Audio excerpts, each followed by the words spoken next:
Assalamualaikum semua yang dihormati pengurusi majlis. Bahagia para profesor kita yang bijaksana, tekun, mengkaji, mencari jawapan-jawapan terkini.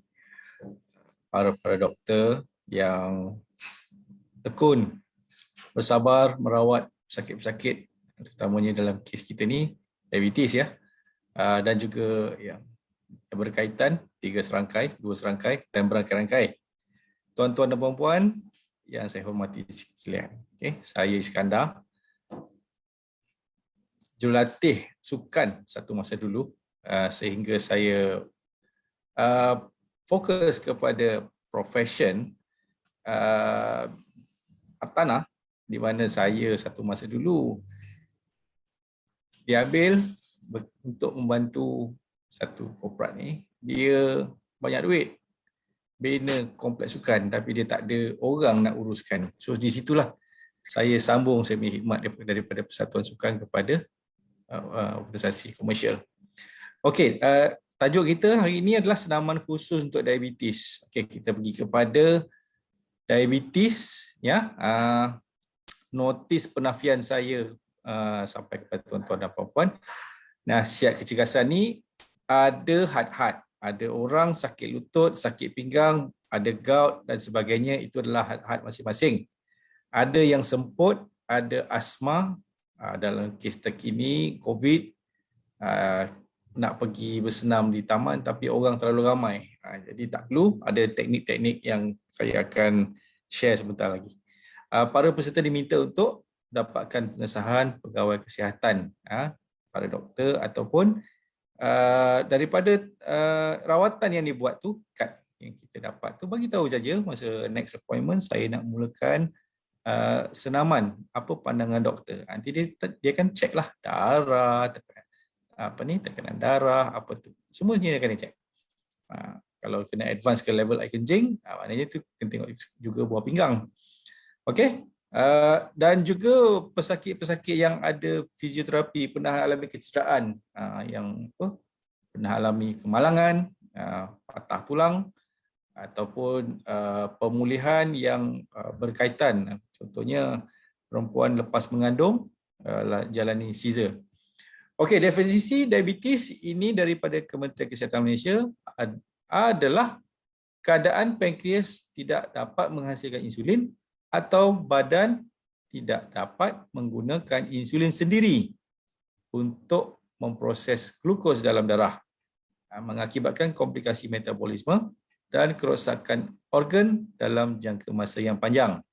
Ini tadi kita dah dapat tahu, jantung, buah pinggang, hati dan juga mata antara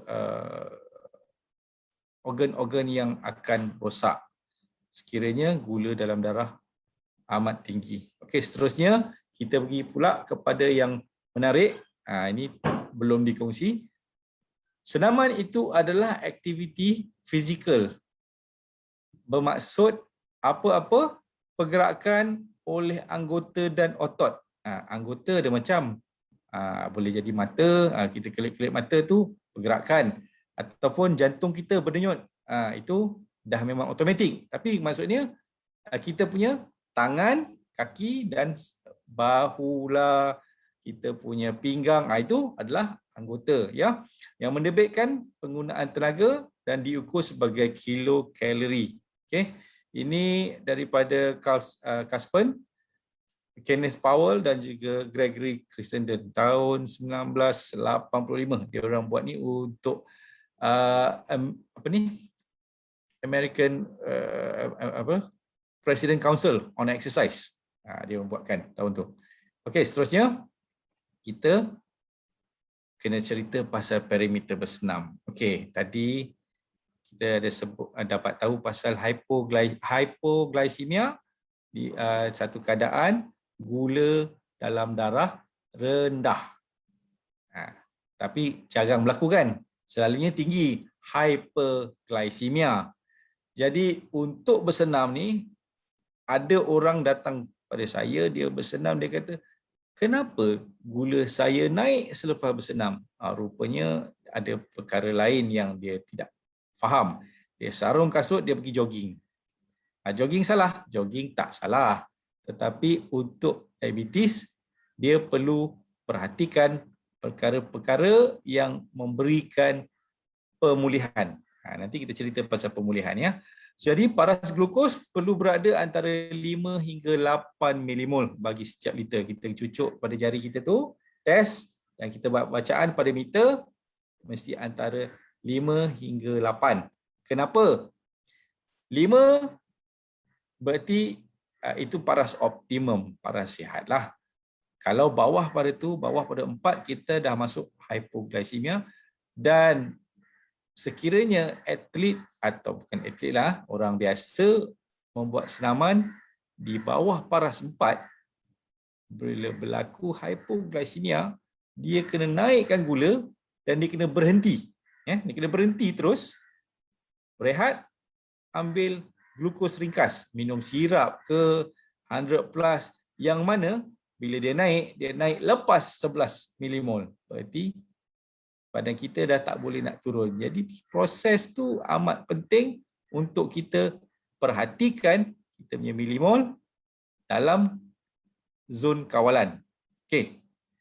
Satu lagi, sekiranya orang yang amalkan diet rendah karbohidrat, yang terlalu rendah, very low karbohidrat, bawah 50 gram, dia ada tindak balas di mana tenaga lemak digunakan. Ya, tak ada lagi tenaga glukos, tenaga lemak dikeluarkan. Jadi ada setengah orang mempunyai sedikit komplikasi. Jarang-jarang saya jumpa lah. Tapi paras keton ni dijaga tidak lebih 2 milimol. Kerana ada setengah senaman dia akan tingkatkan keton. Ada setengah senaman dia tak berubah. Dia sama je 0.3 sampai habis. Okey. Jadi seterusnya kita tengok protokol sebelum, semasa, selepas. Tadi saya dah sebut. Paras glukos mesti diperiksa sekurang-kurangnya 15 minit sebelum. Jadi kalau dalam range tu kita consider it's a go day. Perfect untuk buat senaman. Okay. Macam mana senaman nak buat nanti kita sebut. Okey, kalau kurang, ambil setengah keping roti. Setengah aja. Satu roti tu ada 15. Setengah tu dalam 7-8 gitulah. Jadi itu adalah paling banyak kita boleh ambil. Kemudian semasa kita bersenam, kita juga berada di dalam zon yang disebut tadi tu. Elak naik sampai 10. Dia akan naik. Ada setengah-setengah orang yang tak pernah bersenam ataupun dah 3 tahun.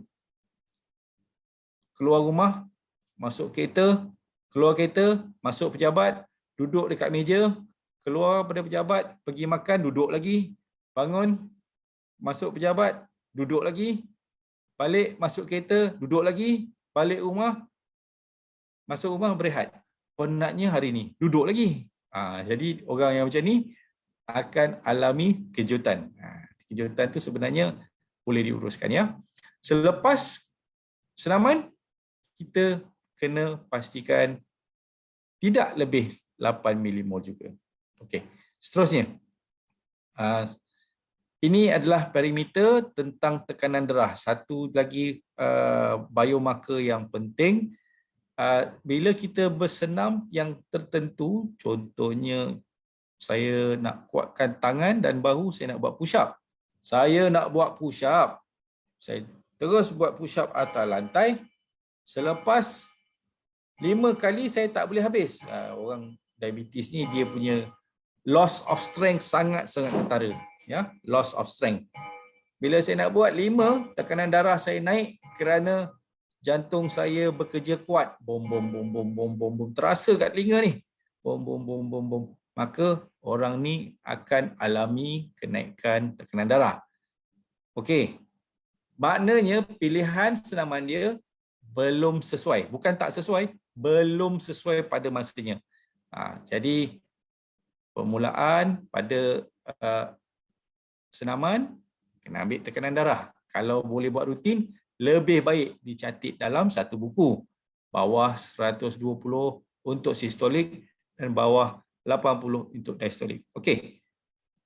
Nanti kita akan cerita pasal satu senaman yang sangat-sangat ringkas, amat mudah, dan dia akan turunkan kita punya bacaan tekanan darah. Ya.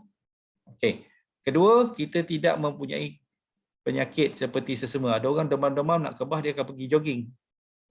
Tapi dia akan ganggu pernafasan. Selalu pernafasan ni bila tidak dapat pengudara oksigen yang cukup, dia akan panas, tersekat, tekanan darah akan naik. Itu jadi dia akan jadi berat. Berat. Katakan tengah jogging, jatuh tengah jalan. Jatuh satu kecederaan baru. Jadi tak eloklah orang tengok ini COVID ke? Tak elok. Sedangkan kita hanya sesama. Jadi elakkan kalau sesama keluar bersenam. Okey, turun. Seterusnya, aturan bersenam. Protokol yang betul. Selalu orang elak ni. Pakai kasut, okey, jogging. Dah start. Langkah 1, langkah 10, langkah 50, langkah 100. Dia dah lupa. Sebenarnya sesi memanaskan badan sangat-sangat penting. Tak banyak, 5 minit. Jadi lepas sarung kasut, berjalan selama 10 minit. Untuk orang yang belum pernah mulakan senaman atau usia dah lepas 45 tahun, kena berjalan macam pergi kedai 10 minit. Kenapa 10 minit? Kita nak pastikan momentum jantung mengepam darah ke semua organ adalah sekata. Bagi orang yang ada sekatan dalam saluran darah, satu, tekanan darah akan naik. Nombor 2, masa untuk diameter saluran darah berkembang, tak sempat buka, tekanan darah tu naik. Ini kita ada satu mekanisme dalam badan kita dipanggil nitric oxide. Nitrogen yang berada dalam badan, ya, gas yang kita sedut, udara tu ada nitrogen, ada karbon dioksida, ada oksigen. Nitrogen dan oksigen bergabung membentuk nitric oxide. Nitric oxide akan kembangkan kita punya saluran darah. Jadi orang yang ada masalah dalam saluran darah dia, bukan kata ubat, tapi bermanfaat untuk memberi senaman kepada saluran darah dia. Masa tak bersenam dia kuncup, lepas bersenam dia akan buka. Jadi tekanan darah tu akan menurun. Ada orang tak meregang terus lari. Balik dia kata jogging tak bagus, sakit lutut saya ni. Bukan pasal sakit lutut, pasal keseimbangan kerja-kerja otot dan ligamen tidak sekata. Okey, seterusnya adalah sesi kerja utama yang lari tadi. Kalau nak lari, kalau angkat berat atau berintangan guna berat badan, itu dia punya kerja utama. Seterusnya penyujukan badan untuk nyah asid terkumpul. Asid laktik. Asid laktik adalah pengolahan dari sistem tenaga glukos yang mana kalau tak cukup kekuatan untuk mengecut, otak kita kerja dia mengecut. Dia tidak mengembang. Dia mengecut. Dia cuma mengecut dan membesar, dia tebal. Itu saja kerja dia. Okey, dia mengecut dan melepas. Mengecut, satu lagi tarik untuk dia kendur. Dia kecut, satu lagi tarik untuk dia kendur. Itu. Jadi bila kita buat penyunjukan badan, kita keluarkan asid laktik ni, utamanya di betis untuk jadi normal. Okey, kita bagi masa juga kepada nadi kita. Nadi kita untuk turun paras normal. Kalau ada orang yang lepas 40, normal dia 80, 90, ya. Masa nadi rehat lain, ya. Nadi rehat lepas bangun tidur. Mungkin 70, mungkin 65, 69. Jadi masa bersenam dia akan naik. Naik, dia mesti ada paras dia. Okey, seterusnya kita pergi pada slide tentang senaman, ya. Pilihan untuk diabetes saya sarankan, ya. Saya sarankan berjalan kaki, brisk walk, dan senaman rintangan. Senaman rintangan ni sebenarnya amat mudah, tak perlu nak invest peralatan yang mahal beli dekat Shopee, pergi masuk shopping kompleks, jumpa dengan kedai-kedai itu. Saya nak beli satu set dumbbell, kanan ke kiri ada 10 pasang, tak perlu. Nak simpan kat rumah pun susah. Kan? Berat badan kita sendiri adalah rintangan. Yang kita buat rintangan itu adalah mengatasi graviti. Tetapi ada alat-alat tertentu yang bolehkan kita melatih diri tanpa menggunakan graviti. Contohnya getah. Getah tu resistance band, dia bukan getah yang biasa kita pakai. Dia punya kekuatan kena tarik sampai 5 kilo sampai 10 kilo ikut grade dan ikut ketebalan dia. Jadi kita tak perlukan graviti. Contohnya meregang bahu ke belakang atau menutup tapak tangan dari belakang. Kita tak perlukan graviti. Kita boleh berdiri. Ada orang dia malu kerana perutnya besar. Bila dia buat push up, perutnya sampai dulu. Dada tak sampai, perut sampai. Jadi dia boleh pakai resistance band. Okey. Okey, slide seterusnya. Okey, bagaimana brisk walk semudahnya? Sangat mudah. Ini beberapa kali orang tanya, macam mana saya nak brisk walk? Saya tak tahu. Saya jauh dari stadium. Kita gunakan tiang lampu di jalan. Cari jalan yang lapang, tak ada kenderaan. Okey, kita gunakan tiang lampu. Kalau rajin, cari reben. Orang yang rajin cari reben. Kalau merah ke, ikat kat tiang lampu, tempat mula. Okay, jarak antara tiang adalah 50 meter. Okay, ambil 2 tiang, dah jadi 100 meter. Tapi janganlah ikat tebal-tebal. Nanti orang tengok apa pula ni. Macam perayaan pula kan. Okey, jadi kita ambil jarak yang moderate. 500 meter, 10 tiang. Kan? Jalan kaki pergi, jalan kaki balik. Kita dapat satu senaman yang simple, tak ada beban, tak ada apa-apa yang menyusahkan kita. Contohnya bahu kita terasa besok nak angkat, nak bawa kereta, steering dah tak boleh pasal bahu sakit. Jalan kaki, benda yang mudah. Okey. Perimeter untuk kemajuan, kita perlu rekod masa, kita rekod juga kelajuan. Langkah berapa, tak payah kira. Jalan saja. Jadi cuma masa mula pukul berapa sekarang? Pukul 8.12 pagi. Saya bagi contohlah. 8.12 pagi. Dalam masa 5 minit, kita dapat 1 kilometer. InsyaAllah. Okey, seterusnya.